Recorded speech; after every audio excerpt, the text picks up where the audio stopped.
अस्सलाम वालेकुम नाज़रीन, मां आहियां शुएब अली उमरानी ऐं तव्हां ॾिसी रहिया आहियो BR टाइम न्यूज़। सभ खां पहिरियां शामिल कंदासीं हीअ रिपोर्ट। बल्दियाती चूंडुनि में पूरी हुकूमत सां गॾु मैदान में लहण लाइ वज़ीर आज़म इमरान ख़ान जो अवाम वटि वञण जो फ़ैसिलो। मुख़्तलिफ़ शहरनि में अवामी जलसनि जो शेड्यूल तयारु करण जी हिदायत ॾेई छॾी। शहज़ाद अकबर जी छुटी छो थी? इमरान ख़ान जे क़रीबी साथी ज़ुल्फ़ी बुख़ारीअ भांडो फोड़े छॾियो। हुन चयो त शहज़ाद अकबर जी टीम सुठी न निकिती या उहो सुठो क़ानूनदान ई न हुयो, सही तरीक़े सां मामला संभाले न सघियो। डेरा इस्माइल ख़ान जे इंतिख़ाबी मौक़े में PTI खे धचको। PTI जो DI ख़ान जो उम्मीदवार ऐं वफ़ाक़ी वज़ीर अली अमीन गडापुर जो भाउ उमर अमीन गडापुर नाअहल करार। इलेक्शन कमीशन इंतिख़ाबी ज़ाब्तनि जे ख़िलाफ़ वर्ज़ीअ जे केस जो फ़ैसिलो ॿुधाए छॾियो।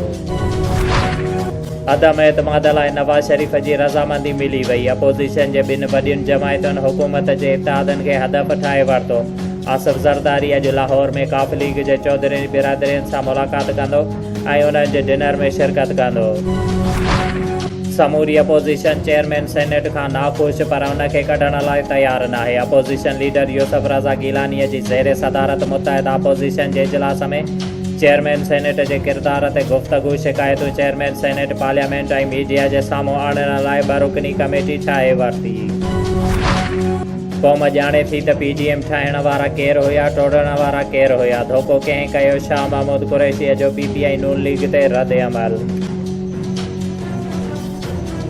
शुएब अली उमरानीअ खे ॾींदा इजाज़त। वधीक ख़बरुनि ऐं अपडेट्स लाइ ॾिसंदा रहो BR टाइम न्यूज़।